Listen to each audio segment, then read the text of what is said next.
Buenas tardes, le damos la bienvenida a este quinto y último encuentro de este ciclo de conferencias en torno a la traducción 2023 que organizamos desde la Secretaría de Posgrado de la Facultad de Lenguas de la Universidad Nacional de Córdoba en el marco del trayecto en traductología. Les comento que la idea del ciclo de conferencias surge como complemento a los seminarios ofrecidos por la Secretaría de Posgrado en el ámbito de la traductología, y este encuentro luego va a quedar grabado y disponible en el sitio web de la facultad para quienes no se pudieron conectar o quienes quieran repasar los contenidos que aquí se presentan. Hoy nos acompaña la secretaria de posgrado, la doctora María Elisa Romano, quien nos va a dedicar algunas palabras. Gracias, Giselle. Sí, bueno, ya estuvo la introducción de este ciclo, que la verdad tuvo esta edición 2023 que está terminando, pero tiene ediciones anteriores. Es una propuesta que consideramos muy valiosa en el ámbito del posgrado, especialmente porque da la oportunidad de compartir conocimientos sobre traductología, resultados de investigaciones recientes, especialmente de las tesis producidas en la maestría en traductología, y de esa manera también se estimula a los participantes, a los asistentes a las conferencias a querer continuar investigando, estamos también trabajando en un nuevo proyecto para la maestría en estudios de traducción. Entonces, creo que son oportunidades para familiarizarse con contenidos nuevos en los casos que sean nuevos para los que asisten, o profundizar y entablar un diálogo con expertos en los casos en los que se trate de temas que ustedes están, investigando en la actualidad. Especialmente es para mí un gusto hoy poder presentar a Laura Perazzi, porque, es una colega a la que, además de apreciar mucho, trabajamos conjuntamente en el área de posgrado, y realmente su trabajo, tanto académico como de gestión, se destaca siempre. Así que estoy segura que esta conferencia también se va a destacar y que va a ser, muy rica para todos los que les interesa el tema. Así que, sí, Laura, es su área de especialidad. Espero, Laura, que esto también te estimule a vos a continuar sé que continúas investigando, pero especialmente a continuar tus estudios de posgrado. El área de traductología es un área, Geraldine también sabe, es un área que estamos tratando de reforzar, de ampliar, de diversificar en la facultad. Así que, este ciclo de conferencias es una de las actividades que esperamos que se sume a otras. Habrá cursos de posgrado, también ya tenemos cursos de posgrado no estructurados, aprobados y para el año que viene. Los invito a todos a que disfruten de esta conferencia, que, como les decía, estoy segura que va a ser un éxito, porque conozco la calidad de trabajo de Laura, a quien, felicito por todo su trabajo. También felicito a Giselle, que es la nueva directora de la maestría en traductología, y también se ha comprometido muchísimo en este trabajo. Giselle, los contactos de los asistentes para invitarlos a nuevas actividades y encuentros, también está ayudando mucho para la difusión. Así que, para mí es un placer poder dedicar estas palabras y acompañarlas y estimularlas a que continuemos trabajando y fortaleciendo el área de la traductología, que es nuestra, no es mi especialidad en particular, pero es un área de especialidad en nuestra facultad. Realmente hay mucho interés, como saben, muchos estudiantes de grado, cada vez más estudiantes de posgrado, así que solo puedo visualizar a futuro más producción de conocimiento en esta área. Así que bueno, espero que así sea y les deseo que pasen una hermosa tarde de conferencia y que luego se dé lugar a preguntas y se dé un hermoso diálogo. Bueno, muchas gracias, María Elisa, qué lindas palabras. Sé que a Laura le pareció seguro lo mismo, que la estoy viendo media haciendo. Gracias, María Elisa, gracias. Bueno, ya María Elisa les comentó que nosotros esperamos que después, al finalizar la conferencia, se pueda abrir un espacio para dialogar, ¿no? Para compartir alguna reflexión o algún pensamiento, alguna pregunta sobre lo que escuchamos. Y bueno, ahora me toca darle la bienvenida a María Laura.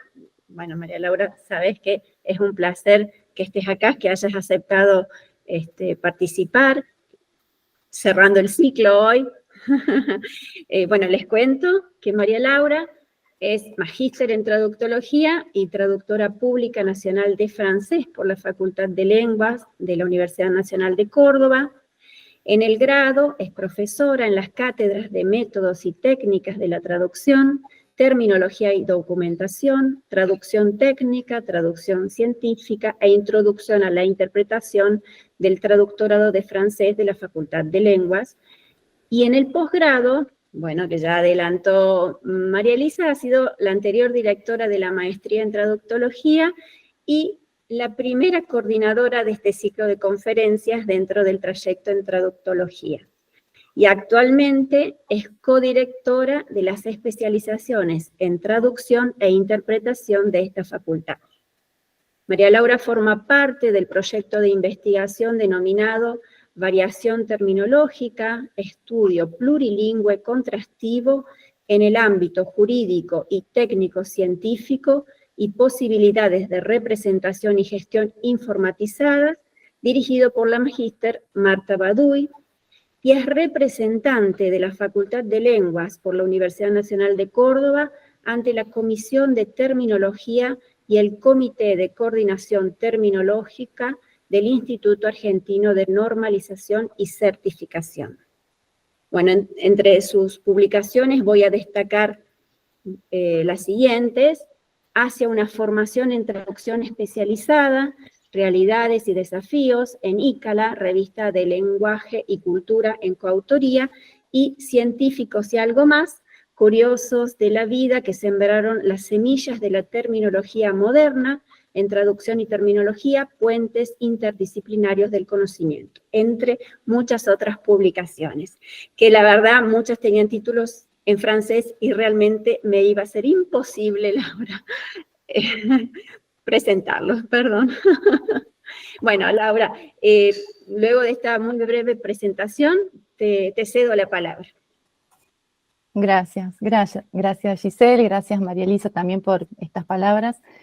Gracias a todos los que se conectaron un 6 de diciembre a las 6 de la tarde. La verdad que solo nosotros sabemos las razones de esta devoción por el estudio y por estas cosas raras. Bueno, me pusieron la vara medio alta, María Elisa me puso la vara medio alta. No sé si esta conferencia va a ser de tanta excelencia, pero sí, respondiendo un poco también a lo que ella dijo al inicio, no nos pusimos de acuerdo, aclaro, pero bueno, la idea es presentar un poquito, y ya lo van a ver, apuntes, ¿no? Ideas que fueron como surgiendo y de cosas que fui leyendo para después sí ver si afilo el lápiz para escribir algo un poco más consistente. Así que bueno, gracias nuevamente a todos y a Giselle por la invitación, por supuesto, a cerrar este ciclo, que más allá de, digamos, de sentirme una invitada, me siento como en casa. Además trabajamos un montón juntas, así que bueno, es una alegría estar acá compartiendo este espacio con ustedes. Bueno, este trabajo que hoy traigo al ciclo de conferencias tiene su germen, tiene su origen en la maestría, en mi tesis de maestría, de la maestría en traductología.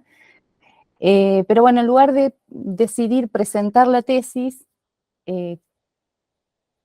en realidad elegí un capítulo de esa tesis para desarrollarlo un poquito y conversar con ustedes sobre este tema que me interesa particularmente.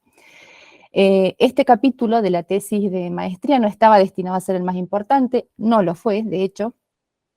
Se trataba de un recorrido histórico por diferentes recursos lexicográficos, bilingües y multilingües, que incluían conceptos sobre botánica, porque era el tema, la disciplina que yo había elegido trabajar en mi tesis, por eso ahí hay algunas plantitas en la presentación. Pero bueno, luego me iba en reflexiones sobre la utilidad de dichos recursos y de los recursos contemporáneos para la actividad del traductor. Entonces, cuando fui haciendo ese recorrido, que fue el capítulo 2 de mi tesis, entonces quedó después muy atrás, seguí avanzando la tesis, pero siempre seguí leyendo sobre cuestiones históricas de lexicografía, de diccionarios viejos que me encantan, que a todas las que hacemos lexicografía y terminología nos encantan. Entonces, es como que una parte de mi curiosidad, de mi interés, había quedado ahí en ese capítulo, y bueno, eso me llevó a seguir leyendo un poquito sobre el tema y a preparar para hoy esta mini conferencia que no es sobre lexicografía, sino sobre traducciones, pero también desde un punto de vista histórico e incipiente, porque son lecturas, bueno, que fui haciendo ahora, no tengo demasiados trabajos hechos en eso, pero me parecía que era un buen puntapié para después seguir indagando en este tema.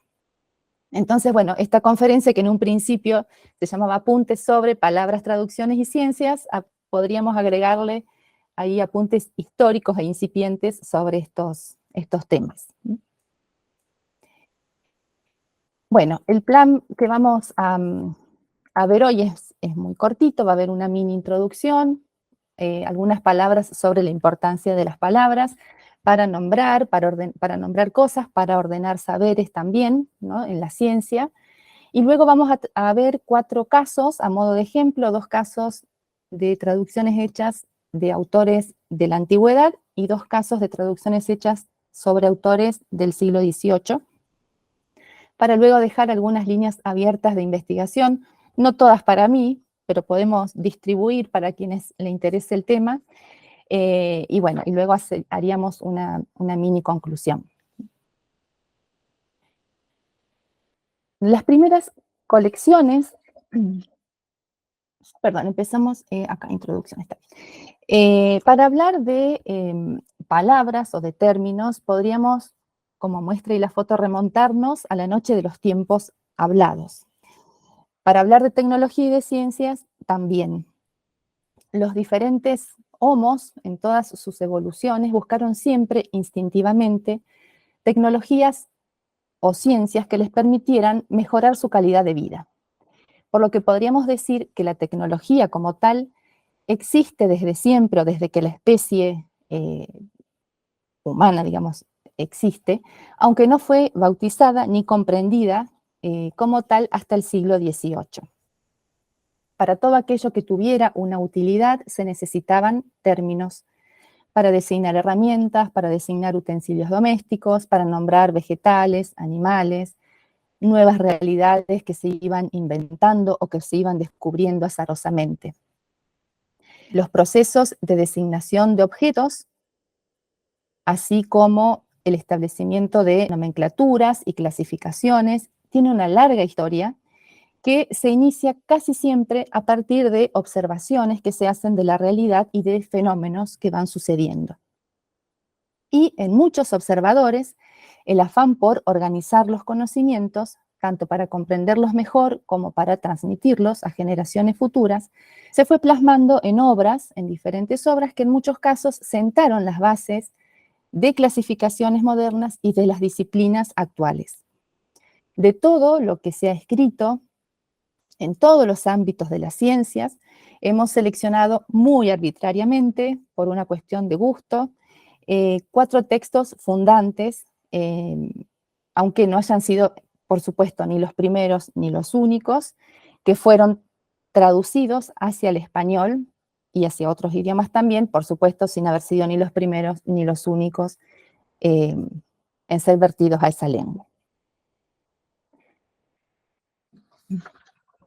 Las primeras colecciones de términos, a partir de las cuales nace la escritura, son principalmente inventarios.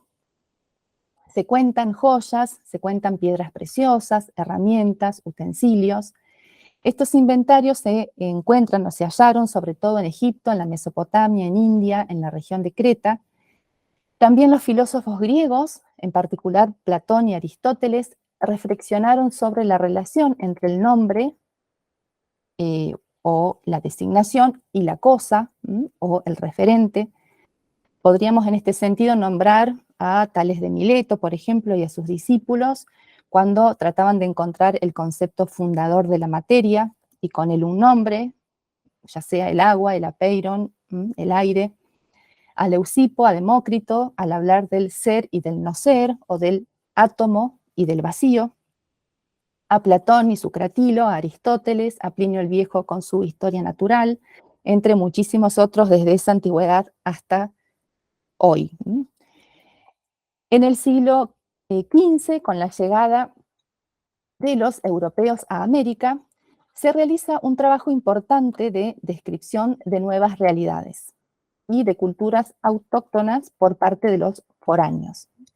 Este encuentro dejó obras ricas en vocablos sobre botánica, por ejemplo, como los herbolarios de Pedro Montenegro, o escritos sobre la vida cotidiana con menciones, por ejemplo, a los instrumentos musicales, como fue abordado en la conferencia anterior por Julián Dávila, las obras escritas por Francisco Javier Eder, o a costumbres y herramientas en todas las crónicas que se fueron vertiendo, por ejemplo, en Bartolomé de las Casas, José de Acosta y tantos otros.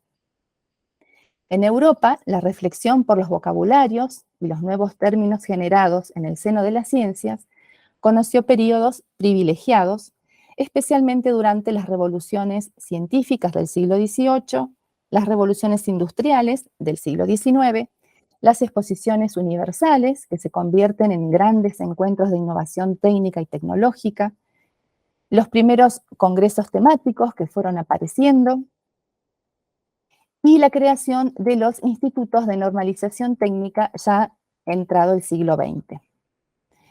De más está decir, y coincido aquí con Lepinet, en que es necesario ver a la traducción en su conjunto como un fenómeno histórico y cultural, y no solo lingüístico. Y por ello, agrego yo, verla también como un motor para fijar o descartar conceptos científicos y para desarrollar o afianzar las lenguas emergentes en determinadas épocas. Para esta exposición, como les había dicho, vamos a tomar 4 casos de 4 ámbitos diferentes, de 2 épocas, como haciendo casi extremos, ¿sí? 2 casos de la antigüedad y 2 casos del siglo XVIII, que fue un siglo donde hubo una explosión de ciencia, de tecnología, teniendo en cuenta, ¿no?, la situación histórica, y de traducciones también. El primero de los casos en el que vamos a trabajar es el de Euclides, de Alejandría. Luego vamos a hacer mención a Galeno, de Pérgamo. Luego mencionaremos algunas cuestiones de traducción de una de las obras de Buffon, y vamos a cerrar con Lavoisier. Hay una leve orientación francófona, como pueden ver, pero bueno, inherente a mi formación, no puedo escapar a eso. Bueno, empezamos por Euclides, que fue un matemático, un geómetra griego, y a decir de Moledo y Olsevicki, fue el fundador y el primer jefe de la gran escuela de matemáticos de Alejandría. Euclides vivió entre el 325 y el 265 a.C. y escribió varias obras, entre las cuales se destacan sus elementos. Son 13 libros o capítulos que recopilan gran parte del saber matemático de la época, con definiciones, postulados, nociones comunes, problemas, teoremas, y dedicados principalmente a la geometría, pero no solo, ya que también incluye cuestiones de aritmética o de teoría de los números y de álgebra. Algunos historiadores consideran a Euclides como un redactor de manuales, otros como un simple editor científico, algunos como un compilador de obras. Sin embargo, sus defensores advierten que, incluso cuando se puede encontrar a otros autores en las obras de Euclides, por ejemplo, en los elementos podemos remontarnos y encontrar a Aristóteles o a Hipócrates de Quíos, la forma de los escritos es tan propia que es improbable no atribuírselos. Cabe aclarar que la constitución de una compilación de elementos en esa época era de alguna manera algo que estaba de moda. Cualquiera que realizaba estudios científicos podía escribir elementos, y así fueron surgiendo los elementos de mecánica de Arquímedes, por ejemplo, o los elementos de las cónicas de Aristeo y Apolonio. Como sea, la producción científica de Euclides fue de las más vastas y de las más famosas en esa época en el mundo y también hasta nuestros días. Los elementos de Euclides, y ahí vemos un extracto, ¿no?, de su escritura o del texto original, fueron muy conocidos en la región griega de Bizancio. Pero no fue sino a comienzos del siglo XII, cuando gracias a traducciones realizadas al latín a partir del árabe, la obra se suma al catálogo latino y tiene una difusión mucho más grande en la parte occidental. Una de esas traducciones estuvo en manos del inglés Abelardo de Bath y es la traducción más antigua que se conserva de los elementos. Ahí lo que vemos, no encontré en mis búsquedas alguna foto de la obra, pero sí del frontispicio, que es la que se reproduce en todos lados cuando se habla de este manuscrito, de esta traducción al latín hecha por el inglés de Bath. Otra traducción muy conocida es la del italiano Gerardo de Cremona, y una tercera, ya realizada en el siglo XIII, también muy célebre y muy difundida, es la de otro italiano, Campano de Novara. Aparentemente, esta última versión, la de Campano de Novara, fue la versión que luego, en el siglo XV, se imprimiría por primera vez. Hago aquí una pausa en la obra de Euclides para poner de relieve uno de los nombres que acabamos de mencionar, que es el de Gerardo de Cremona. Gerardo de Cremona fue uno de los más prolíficos traductores de la Edad Media, que formó parte del grupo de traductores y de lingüistas de la que luego se llamó o fue conocida como la Escuela de Toledo. Además de los elementos de Euclides, Gerardo de Cremona tradujo más de 70 obras de autores como Aristóteles, Ptolomeo, Avicena, Galeno, del cual vamos a hablar en un ratito, todas obras que contribuyeron de manera espectacular, ¿no?, en la época a difundir en Europa la cultura clásica y oriental, no solamente en lo que se refería a matemáticas y geometría, sino de campos sumamente diversos como filosofía, lógica, matemática, astronomía, astrología, alquimia, física, óptica, medicina, bueno, de todos los ámbitos. Ahora sí vuelvo a las traducciones de Euclides. A partir entonces de estas primeras versiones que estaban escritas en griego, en latín o en árabe, se fueron produciendo otras entre estas lenguas, es decir, entre el árabe y el latín, ¿sí?, o entre el griego y el árabe, y también desde esas lenguas hacia las lenguas vulgares y luego entre las lenguas vulgares. La primera versión al castellano fue la de Rodrigo Zamorano, que es la que vemos aquí, que yo me adelanté a mostrar, los 6 libros primeros de la geometría de Euclides, que fue traducida en el año 1576, a la cual le siguieron, por supuesto, muchas otras más, entre ellas la de Jacobo Cresa en 1689. La primera versión de Zamorano era una transcripción bastante fiel al original, pero muchas de sus sucesoras, por el espíritu de la obra y en función del espíritu de las épocas, se presentaban como adaptaciones de carácter pedagógico y muchas veces además de ser adaptaciones, había ampliaciones de la obra en función de los nuevos conocimientos que se iban teniendo en la materia. La primera versión al inglés de la obra de Euclides fue la de Sir Henry Billingsley en 1570. Los elementos de Euclides cuentan con más de 1000 ediciones y esto hace que se trate del segundo libro más difundido en el mundo después de la Biblia. Cabe destacar también que Euclides no solamente fue un prolífero escritor y un gran matemático y geómetra, sino que además sembró con sus escritos un modelo de rigor científico en la investigación. En los elementos de Euclides no hay cuestiones experimentales, todo es fruto, todo el libro, digamos, es fruto de la reflexión que él hace sobre diferentes teoremas.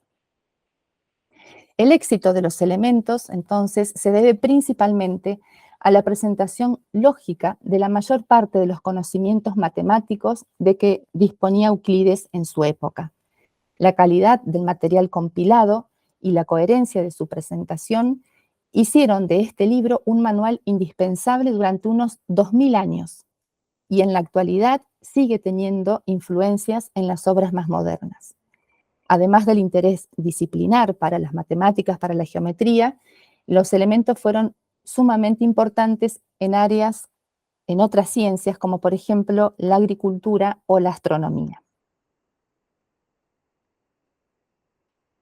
Seguimos ahora con Galeno, que es el segundo científico, y vamos a trabajar con una obra de él también.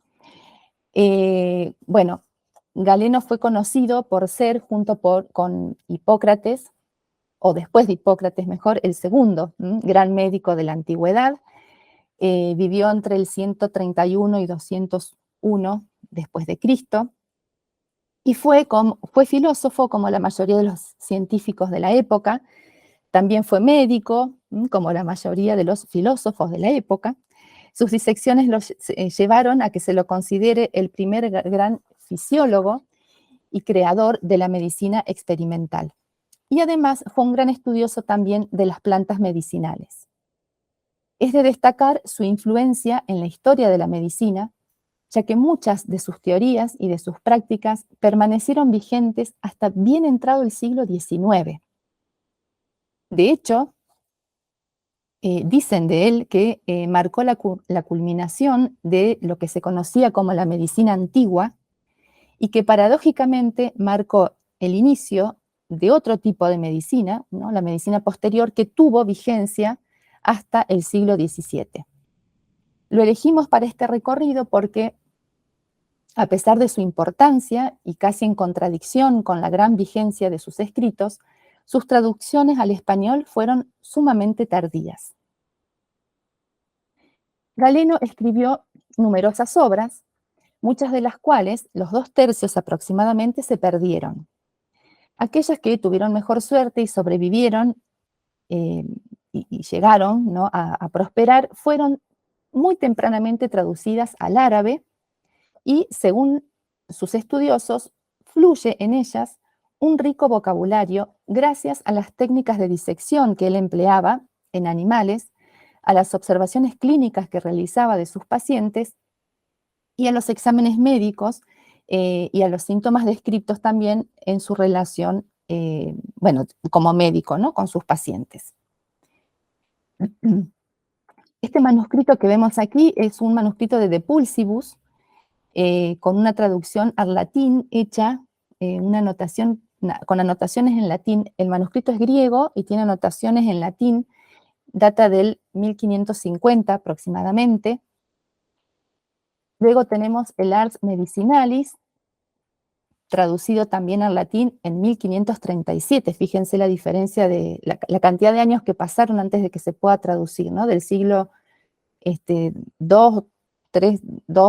después de Cristo hasta el 1500. El Galeno Apante, editados por Andreas Kratander, también publicado en 1538, que era un texto griego con algunas partes, la portada y las notas preliminares en latín. Según González Suárez, las traducciones de Galeno al español fueron tardías y no se concretaron hasta el siglo XIX. Hubo dos grandes proyectos de traducción de las obras de Galeno al español. El primero de ellos, el de Donaciano Martínez de Vélez en 1899, que pretendía traducir y realizar una edición crítica de las obras de Hipócrates y de Galeno para conocer y entender mejor la historia de la medicina antigua en una época de renovación de la ciencia médica. Este proyecto no se pudo concretar. El segundo de ellos se gestó en la misma época, hacia fines del siglo XIX, en Argentina, por eso también fue un poquito la elección de Galeno, cosa muy rara, de la mano de Aníbal Ruiz Moreno, quien anhelaba realizar la traducción completa del Corpus Galenicum, pero lamentablemente este proyecto tampoco llegó a buen puerto y quedó inconcluso. Hubo también otras personas, como por ejemplo García Gual, en su carácter de director de la Biblioteca Gredos, quien proyectó la traducción de la totalidad de las obras galénicas, pero solo lograron publicarse de ella algunos volúmenes. Cabe aclarar que, paralelamente a estos proyectos en español, hubo otros en la misma época y posteriormente, en el siglo XVIII, XIX y XX y XXI también, otros proyectos que se fueron desarrollando en Francia, en Alemania y en España también.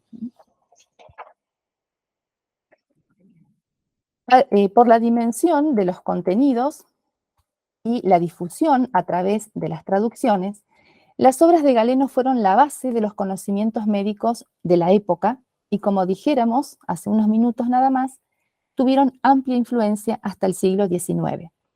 Es evidente que en la actualidad muchos de los principios galénicos ya no se sostienen por los descubrimientos, por supuesto, posteriores en la ciencia médica, pero tampoco pueden negarse las deudas que la medicina moderna tiene hacia el segundo padre de la disciplina.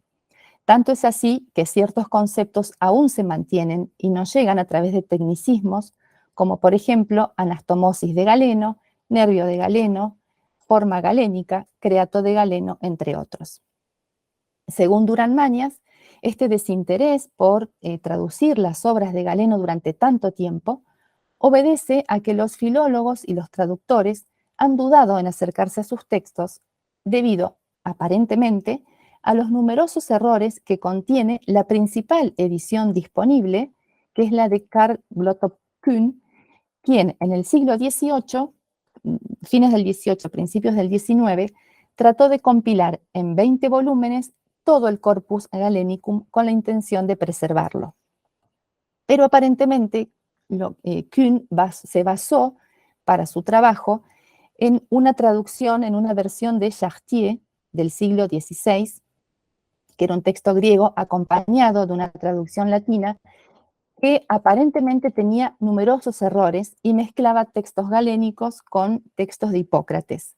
Entonces eso hizo que esta versión, la versión de Kühn, no fuera lo más o tan exitosa como se esperara, y por eso se atrasó también la traducción hacia el español.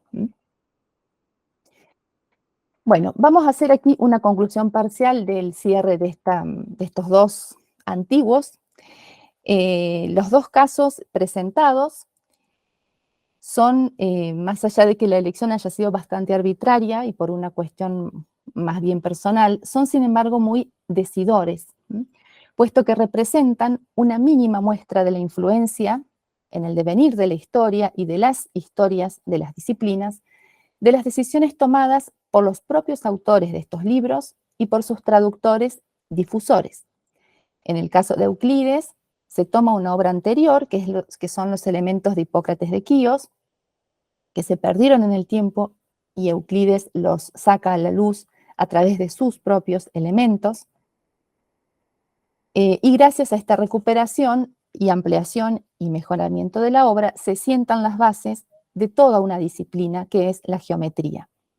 En el caso de Galeno, sucede algo paradójico, puesto que a los escritos del segundo padre de la medicina, reconocido por pares y sucesores en igual medida, no se le dio la importancia debida en la lengua española, sino hasta el siglo XIX, principalmente por un mal conocimiento de la lengua de origen y por las malas traducciones de la época, que impidieron un riguroso conocimiento de la doctrina.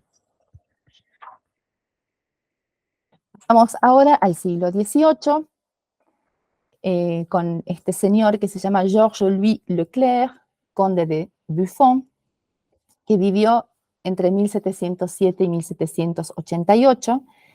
Buffon fue un naturalista, botánico, biólogo, cosmólogo, matemático, escritor, eran enciclopedias vivientes.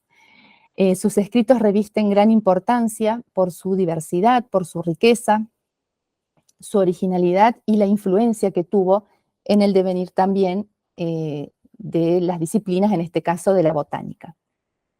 En su obra monumental, que es la Histoire naturelle générale et particulière avec la description du cabinet du roi, pretendió recolectar, de alguna manera, siguiendo la moda de enciclopedismo de la época, pretendió recolectar todo el saber humano sobre el mundo natural, por lo que se convirtió en un poderoso vector de difusión del conocimiento científico. En esta obra, que según algunos autores tiene 36 volúmenes, según otros 44, seguramente varía en función de la edición y de las épocas, esta obra se publica entre 1749 y 1804, y el último volumen es una publicación, una impresión post-mortem. De su historia natural, podemos decir que respeta y enaltece el espíritu enciclopédico del siglo XVIII. Incluso el mismo Buffon fue un defensor de la divulgación científica, por lo que no es de extrañar que su obra, más allá de la elegancia y de la pompa estilística propias de la época, pueda considerarse como un texto extremadamente claro en su redacción. Hubo varias traducciones de la Histoire naturelle al español.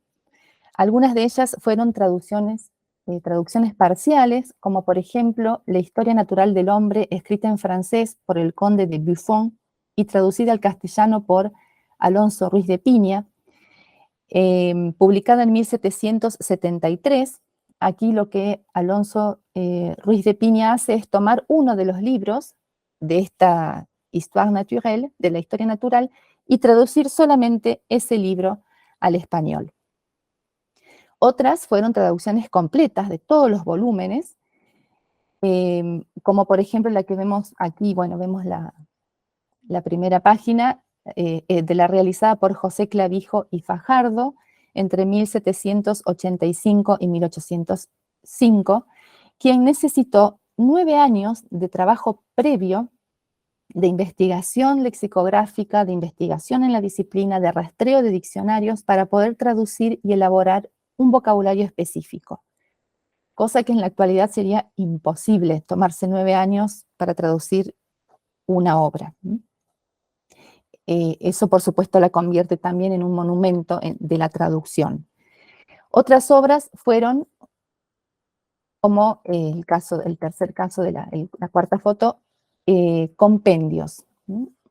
En este caso, este compendio está, el que mostramos aquí, está realizado por René Richard Louis Castel, cuyo nombre también está traducido, Renato Ricardo Castel. Realizó una síntesis de la obra y además le agregó a esta obra, o la actualizó con clasificaciones hechas por Linneo. Entonces hizo como un compendio y lo tradujo como una obra propia. Quien realiza también la traducción del compendio de René Richard Castel es Pedro Estala. Perdón. La influencia de la Histoire naturelle es sumamente importante en un periodo muy revuelto. Mientras retumbaban los primeros rumores de una revolución política en Francia, Buffon allanaba el camino hacia una revolución científica.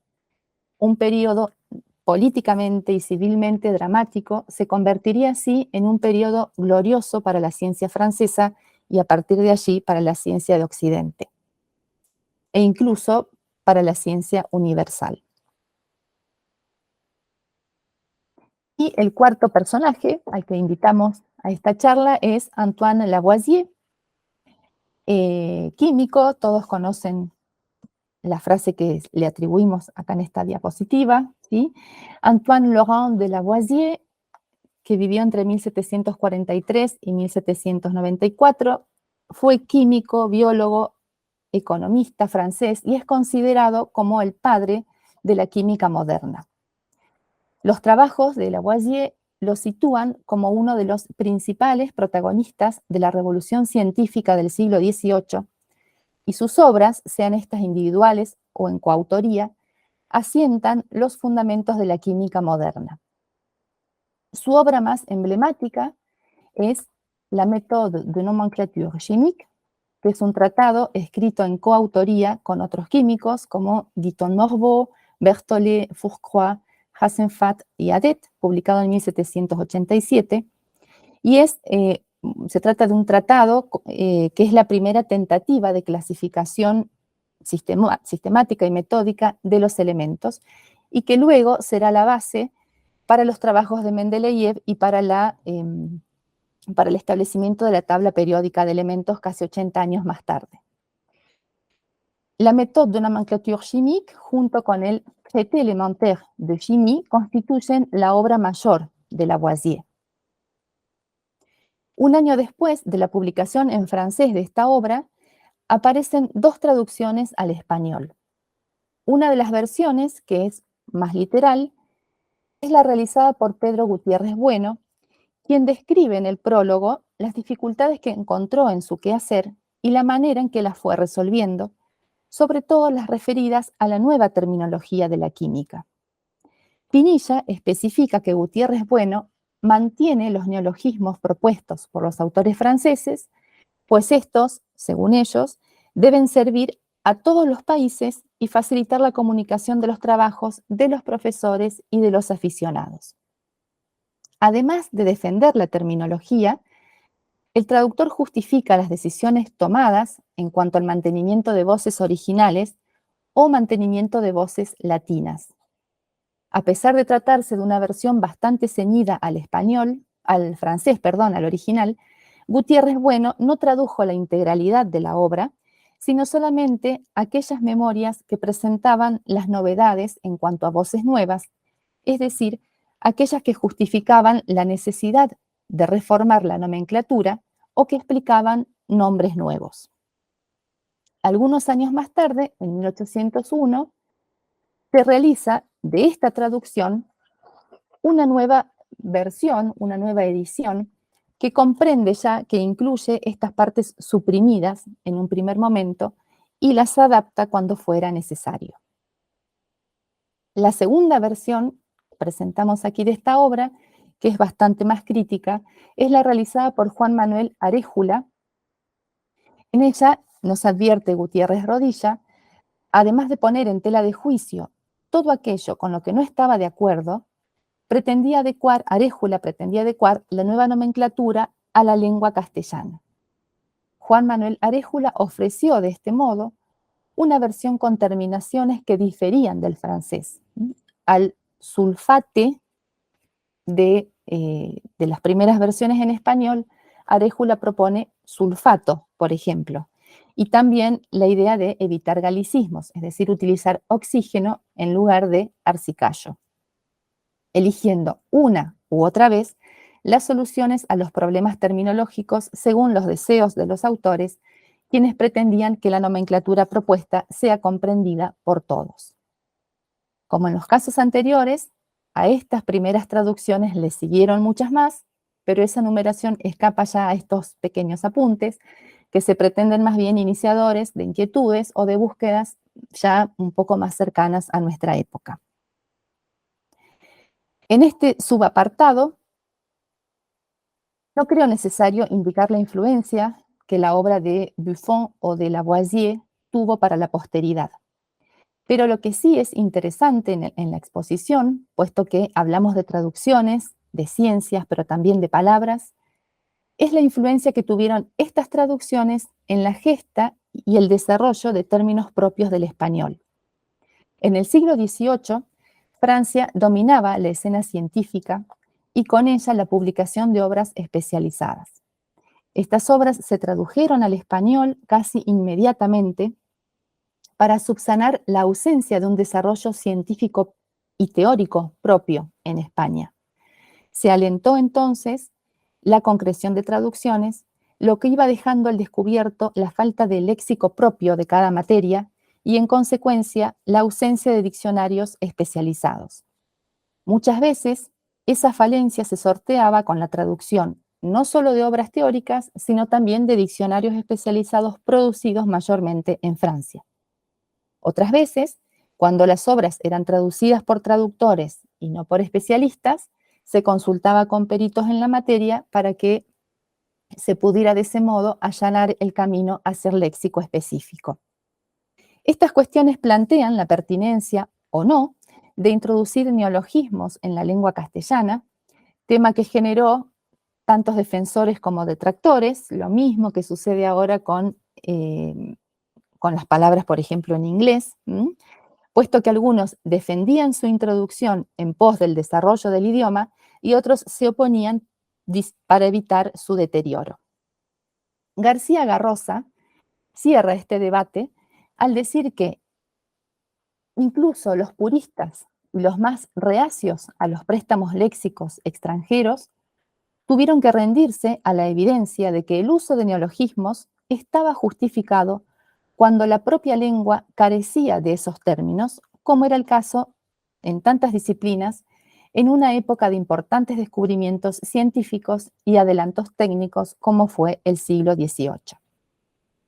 En medio de esta efervescencia neológica, hubo quienes se atrevieron a compendiar estos nuevos términos para darles, de una vez por todas, un marco oficial y aceptado en el idioma.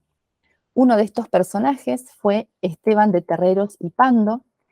Era un filólogo y un lexicógrafo jesuita español, y fue el primero en redactar un diccionario castellano con las voces de las ciencias, de las artes y sus correspondientes en las tres lenguas francesa, latina e italiana. Este diccionario, publicado entre 1786 y 1788, de carácter general, incluía un gran número de voces especializadas. Si bien en el siglo XIX hubo una gran proliferación de diccionarios especializados en español, de manera general, después de este diccionario de Terreros y Pando, no hubo otro que explícitamente conjugara todas las artes y las ciencias de una época. Y hubo que esperar hasta el siglo XX, en 1983, para que la Real Academia de Ciencias Española, con su ánimo más bien normalizador, se propusiera realizar un vocabulario científico y técnico. Entonces, antes de las conclusiones finales y antes de las preguntas a lo mejor de ustedes, dejo yo algunas preguntas que se quieren, que son más bien, más que preguntas, como ideas para reflexionar, ¿sí? Y abrir líneas de investigación.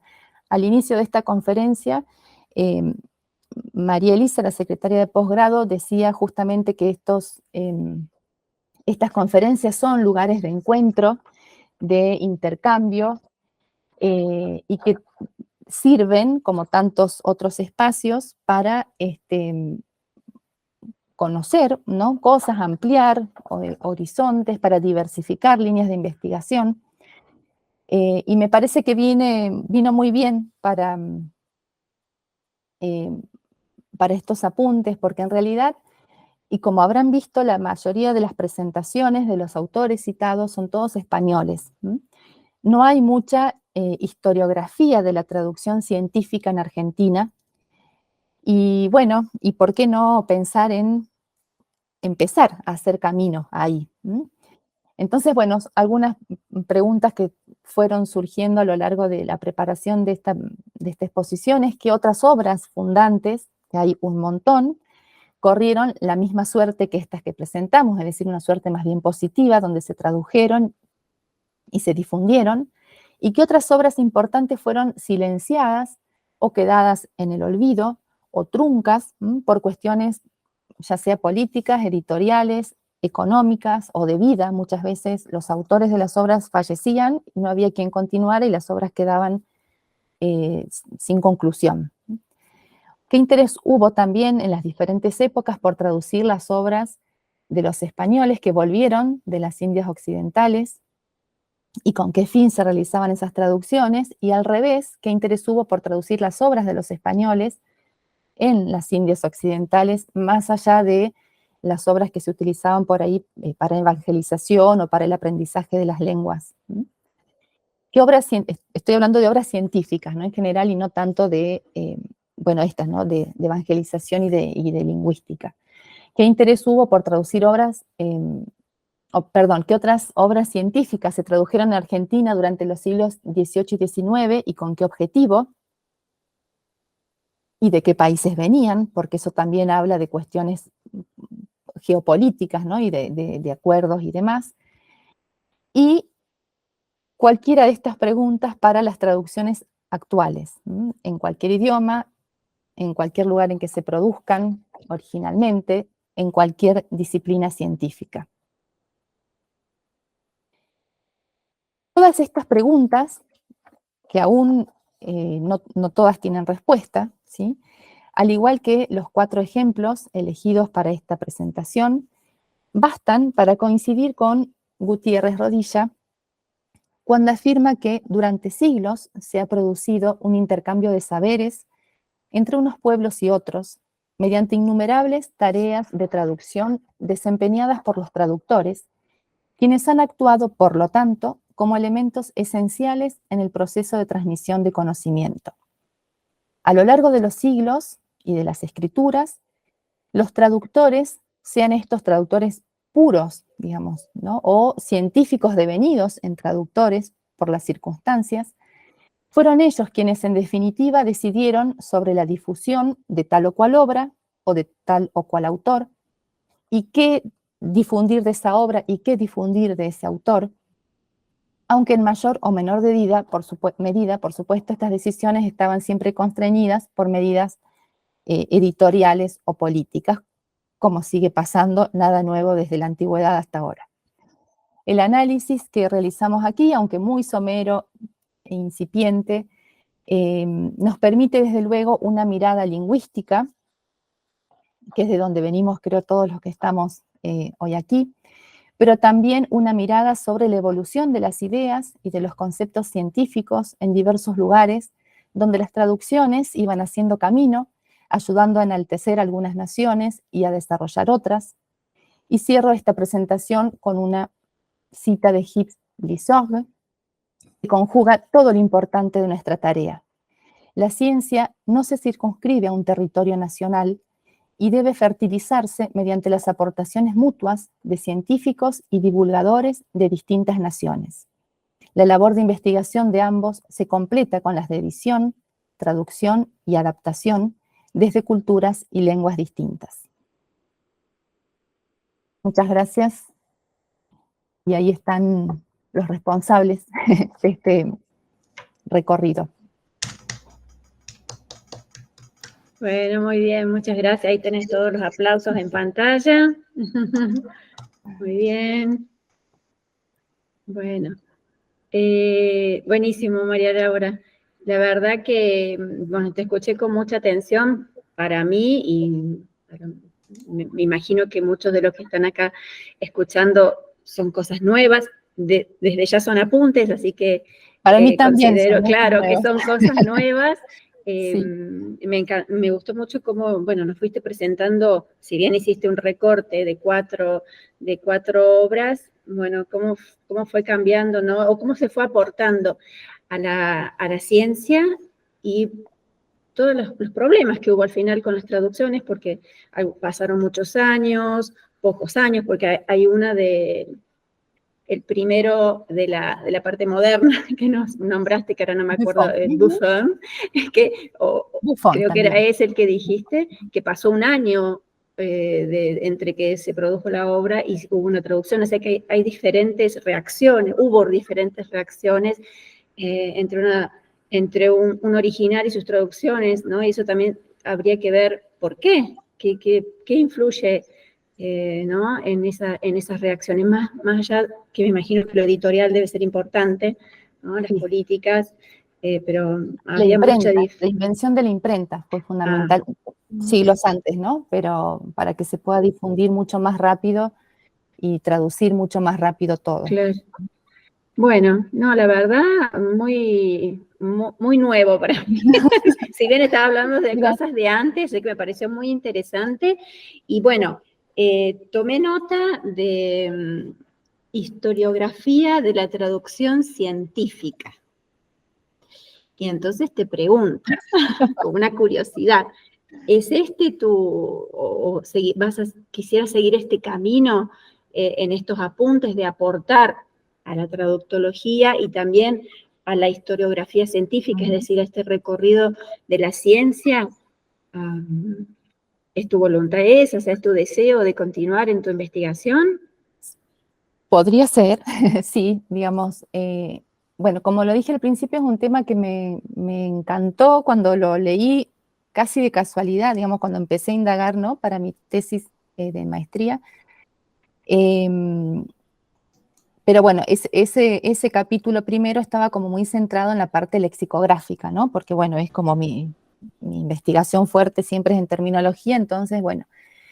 Y después, en realidad, leyendo también, gracias Gaby, leyendo también durante la pandemia sobre otros temas, o sea, me fui de la lingüística a leer otras cosas de divulgación científica y digo, bueno, ¿y por qué no ver qué hay en traducción? Hay tanto que no está traducido pensando yo en la actualidad, ¿no?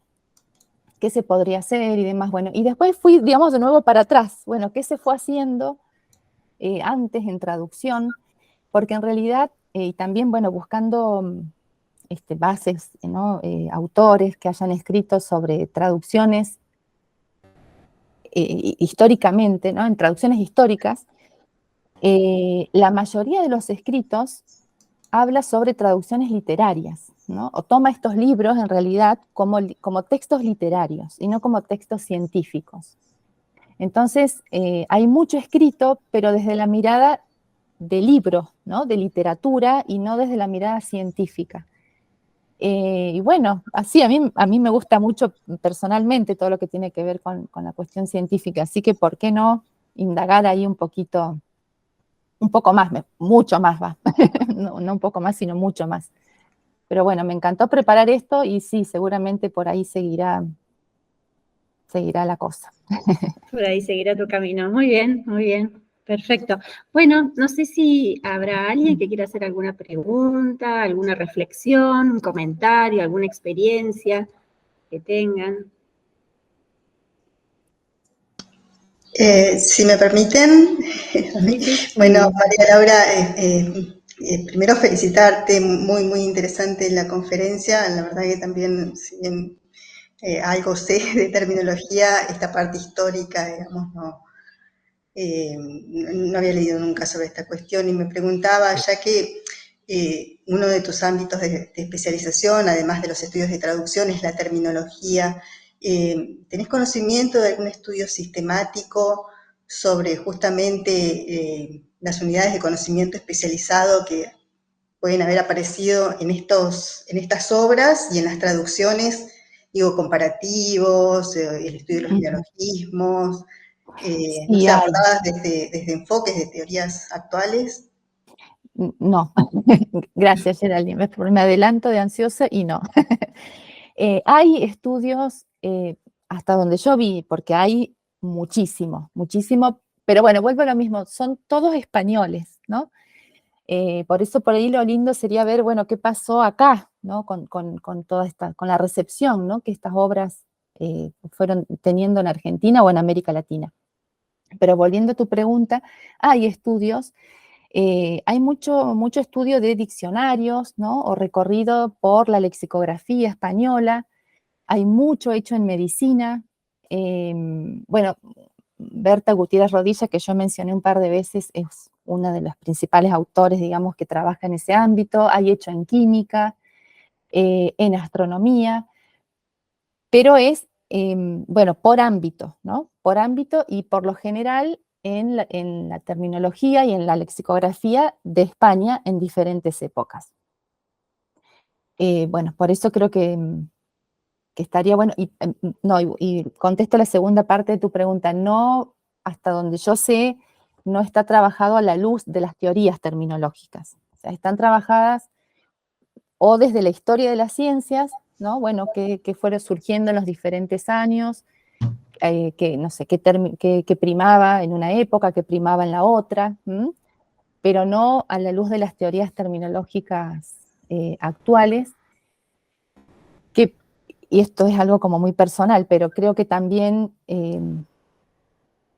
le falta como un desarrollo también para poder aplicar, me parece, estas teorías nuevas a esos textos. Porque hay muchísimo desarrollo terminológico en los últimos 20 años, pero mucho sobre cómo se hacen las obras, ¿no? Y no a lo mejor tanto para desarrollar un estudio más diacrónico, aunque también los hay, pero eso fue muy notorio, porque yo digo, bueno, quisiera haber puesto en estas lecturas mías y apuntes cosas de traductología, por ejemplo, de autores traductológicos modernos o de terminológicos modernos, y no había en ninguno de los textos que leí, se mencionaban, no sé, o bueno, que sé, cualquiera, Cabré, por decir uno, pero el más representativo, o Hurtado Albir, no sé, muy raro que no, muy rara vez los mencionan, y cuando lo mencionaban eran escritos más actuales, o bueno, sí, de los últimos años. Siempre con la mirada de obra más bien literaria, ¿no? Entonces, bueno, ahí hay un trabajo interesante para hacer, me parece. Un sí. capítulo de tu tesis. Claro. Sí, hay algo para hacer. Bueno, y ahí, volviendo un poquito también a la presentación que Gisela hacía de lo que investigo, bueno, ella presentaba el proyecto de variación, ¿no? Que es en el que yo estuve hasta que terminaron ahora este año, y en el nuevo proyecto vamos a trabajar, la parte que a mí me toca es trabajar con las unidades de conocimiento especializado en textos científicos. Y yo voy a elegir textos del siglo XVIII, así que vamos a ver qué resulta. Y si me gusta, bueno, seguiré por esa línea, y si no, bueno, buscaré otra cosa, pero me parece que está bueno empezar a rascar un poquito, a indagar, a ver qué hay, para encontrar, bueno, nuevos temas y abrir nuevas líneas de investigación. Gracias, María Laura. No, a vos, Geraldine. Gabriela levantó la mano, si querés abrir micrófono, por favor. Sí, muchas gracias, muchísimas gracias, Laura, por la conferencia excelente. Hasta los que no somos traductores entendemos todo perfectamente, espero. La verdad que es muy prometedor el campo que estás indagando. Y yo me preguntaba, estabas hablando vos de los proyectos, del nuevo proyecto de investigación. Quería saber si tus colegas de las otras lenguas traductoras también se interesan, digamos, por la traducción científica de la misma manera o con un enfoque parecido al tuyo, como, bueno, la cocina, ¿no? De un equipo de investigación, lo que es también lo que nos hace avanzar, ¿no? Juntos siempre. Sí. Nada, curiosidad, desde el desconocimiento, ¿no? Del mundo de la traducción. Está bien, gracias, Gaby. En realidad, sí, en este nuevo proyecto que presentamos y que esperamos nos aprueben, ya pronto calculo que nos avisarán, vamos a trabajar, bueno, es el grupo en terminología, ¿no? Nosotros investigamos en terminología, pero siempre en relación con la traducción, no la terminología, digamos, pura. Y lo que planteamos, porque terminamos siendo un grupo bastante numeroso, entonces en lugar de trabajar en un tema todos, que iba a ser como, bueno, nada, repetitivo y no se avanzaría, lo que hicimos fue plantear un tema común, que es el tratamiento de las unidades de conocimiento especializado. O sea, no solo el término, sino ampliarlo un poquito a fórmulas, ¿no? A, qué sé yo, palabras que, bueno, que pueden ser términos o no, fraseología, bueno, ampliar un poquito la cuestión del término puro, y aplicado a diferentes géneros textuales. Cada uno elige el que le gusta y ahí vamos. En científica están las profes de alemán que van a trabajar con textos científicos, pero no viejitos, digamos, con textos científicos actuales. Claro. Después está, bueno, hay profes de inglés que van a trabajar con textos jurídicos.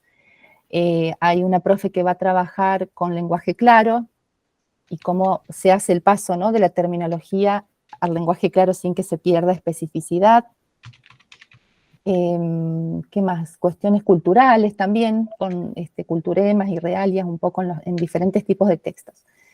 Y yo, bueno, me voy a concentrar en textos de divulgación científica del siglo XVIII y XIX, a ver qué encontramos ahí. Muy interesante. Bravo. Gracias. Gracias, Gaby. No, gracias a vos. Sí, Marcela. Bueno, buenas tardes. Bueno, te quería saludar, Laura, ¿Cómo estás? porque siempre te tengo que agradecer que, bueno, valga la redundancia, gracias a vos, me siento un poquito ahora parte de la Universidad de Córdoba. Yo no estudié ahí, pero bueno, tantas conferencias y con el posgrado. Bueno, te agradezco porque me hiciste entrar a este mundo. Mi consulta es la siguiente. Saber si también tenías el objetivo de hacer algún análisis comparativo entre dos traducciones. Vos mencionaste que pasaba, que había traducciones que tenían muchos errores, porque a lo mejor la traducción en español se había hecho en base a una traducción al inglés o del inglés. Y bueno, quería saber si habías pensado también en hacer un trabajo de ese tipo, donde vos pudieras hacer un análisis de ese proceso de traducciones o entre las traducciones, digamos, ¿no? Sí, sí, gracias, Marcela. Yo soy una máquina de ideas todo el tiempo, entonces yo para mí ya tengo 3 postdoctorados hechos con temas por desarrollar, pero no tengo ni el proyecto del doctorado. Entonces necesito concentrarme. Por eso, bueno, un poco surge de lo del equipo de investigación también el tema, digamos, voy a tratar de unir mi tema de futuro doctorado a lo que hacemos en el equipo de investigación, porque si no es imposible ir con tanta investigación por 2 vías distintas. Y en principio yo trabajaría con una obra sobre astronomía que fue escrita a fines del siglo XIX, en realidad no XVIII, pero bueno, no importa porque en el equipo de investigación sí la idea es trabajar con una obra del siglo XVIII también. Y que tuvo traducciones en España más o menos en la misma época. O sea, la idea es comparar eso como un primer gran paso, porque la obra tiene como 800 páginas, así que no sé todavía si le voy a tomar entera, un capítulo, ya veré, pero bueno. Pero lo que sí estuve, bueno, consultando con especialistas, ¿no?, que estudian cuestiones históricas, en traducciones y demás, y me aconsejaron no solo trabajar la parte de términos, ¿no?, y de tratamiento terminológico, a ver si se dicen, si no sé si se traducen o no, sino de ampliar a esto que vos preguntás, por eso toda la explicación, de, bueno, ¿qué se tradujo? ¿Se tradujo la obra entera o no? ¿Se sacaron cosas? ¿Se agregaron cosas? ¿Y por qué? ¿No? Ir como trabajando un poco todo en función del contexto de la época. Y sí, me interesaría mucho,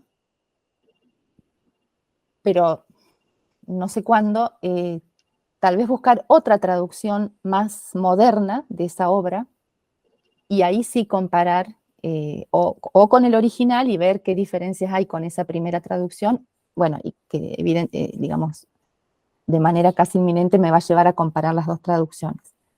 Claro.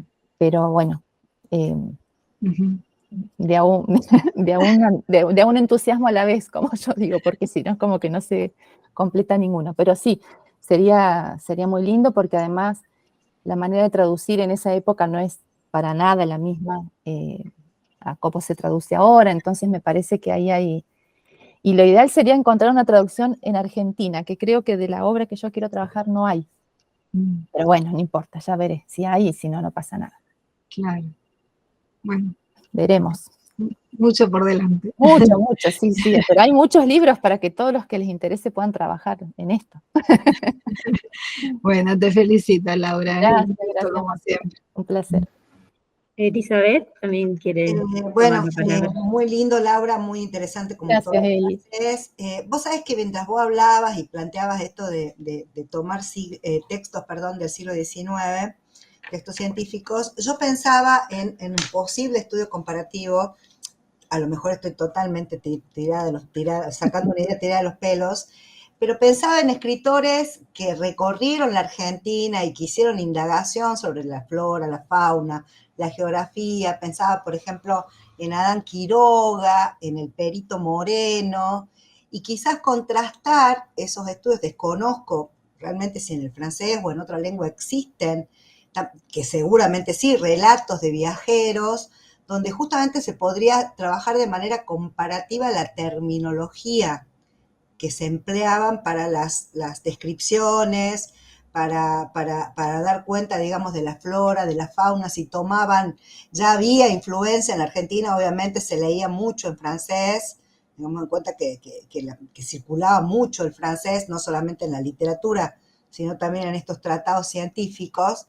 Entonces quizás sería interesante, no sé, buscar la obra quizás, como te decía, de Adán Quiroga, de Perito Moreno, hay otro señor que no me acuerdo en este momento cómo se llamaba, y desde el español compararlo con alguien que haya andado por estos lugares, no sé, se me ocurrió. Súper interesante. Bueno, ya tenés tu proyecto, No. Eli, no yo. No, pero a lo mejor digo, capaz que en algún momento No. se te cruzó o hay gente de España Sí. también en tu grupo y... Sí, no, se me cruzó en realidad, sí, gracias Gisela, muchas gracias. En la tesis de maestría yo trabajé con botánica, ¿no? Botánica y después me fui a, bueno, cuestiones de ecología, pero partí de la botánica y es un tema que me sigue encantando, por eso en el PowerPoint cuando vi flores lo puse, plantas, porque me encanta. Pero si yo me iba un poco a la botánica, no para atrás, en Argentina, en algún momento sí me iba a encontrar con esto y me iba a encontrar con la colonización, ¿no? Con estos herbolarios de los que mencioné un poquito en la exposición. Y ya no sé si quiero tanto hacer eso. O sea, me parece súper interesante, muy interesante, pero ya me parece que es como un estudio distinto al que yo tenía, digamos, como en mente hacer de comparación de traducciones, de una traducción con su original y las modificaciones hechas en esa traducción en razón de qué, digamos, ¿no? Pero esto que vos planteás es re lindo para trabajar. Es re lindo para trabajar y hay mucho material. Hay mucho material en Argentina y fuera de Argentina. Sí, sí, sí. Y como vos decís, fue una época de mucha circulación de textos franceses porque Francia dominaba, bueno, la escena científica occidental y acá se trajo un montón un poco antes de Sarmiento y con Sarmiento es como que se instauró un desarrollo científico con una mirada hacia Francia y hacia Estados Unidos también muy fuerte, así que debe haber ahí mucho libro para leer y mucha tela para cortar. Muy interesante. Bueno, muchas gracias, Elizabeth. Muchas gracias a todos por las preguntas. No sé si hay alguien más que quiere hacer algún comentario. María Laura se ha armado un espacio de diálogo muy, muy lindo, con un montón de ideas, con un montón de preguntas. Así Muchas que mira, ideas, acá Gabriel también te quiere hacer una pregunta.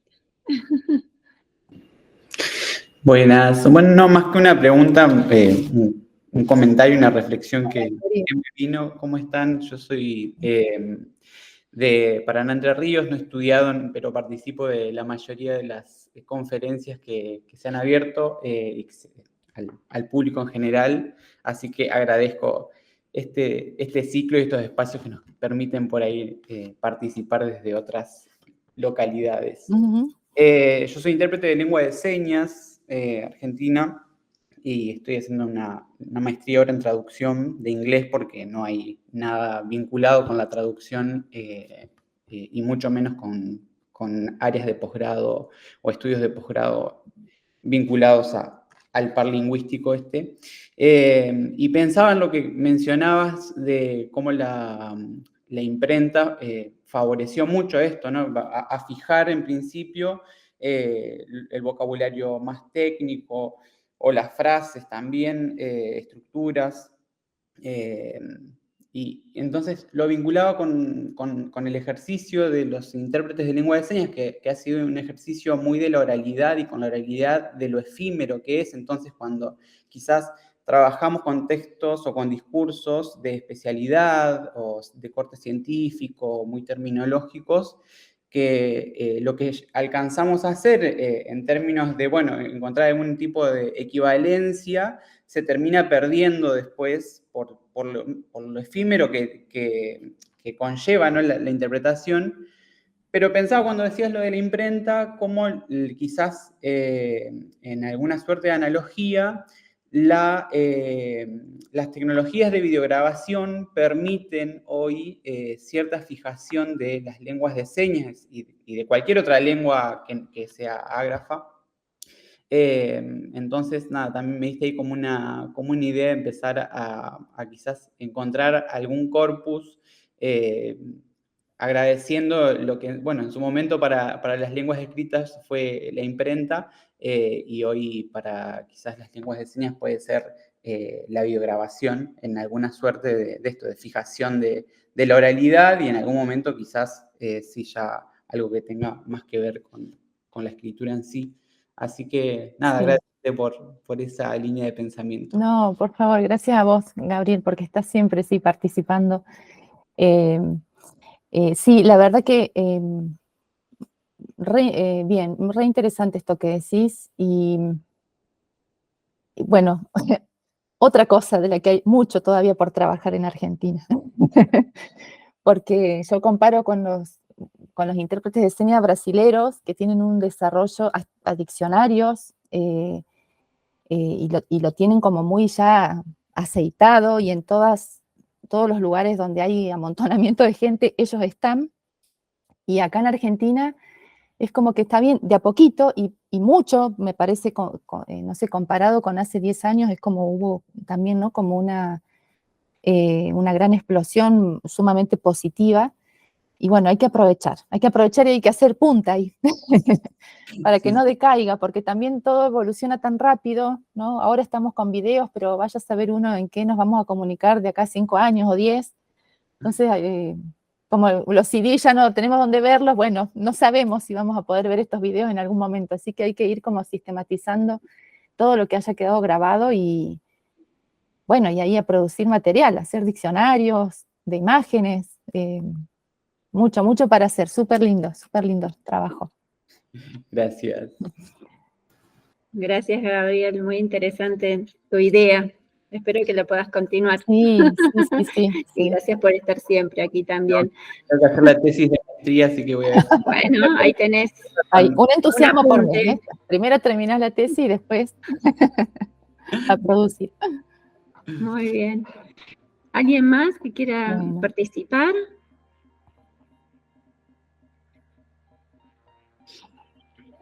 Bueno, Laura, como te decía, la verdad que estuvo muy enriquecedor todo este diálogo que se produjo, así que me alegro mucho, sinceramente. Yo también, muchas gracias a todos, Sí, realmente. sí, estuvo muy lindo todo, y bueno, si nadie más quiere hacer comentarios, podemos dar por finalizada la conferencia, si la dejamos descansar a Laura.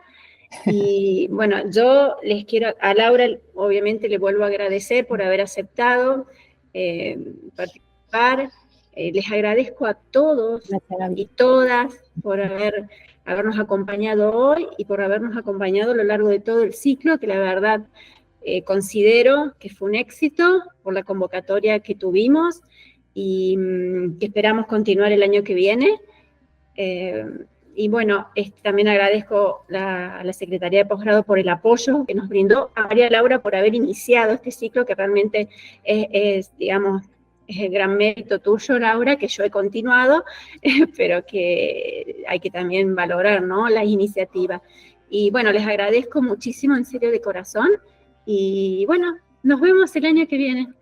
Nos vemos el año que viene. Muchas gracias. Muchas Y gracias, Giselle, por continuar, que no es fácil continuar a veces. Así que, bueno. Bueno, gracias a todos y yo nos vemos el año que viene. feliz de haberlo continuado. Chau, chau. Prontito. Chao, hasta luego. Chau, chau.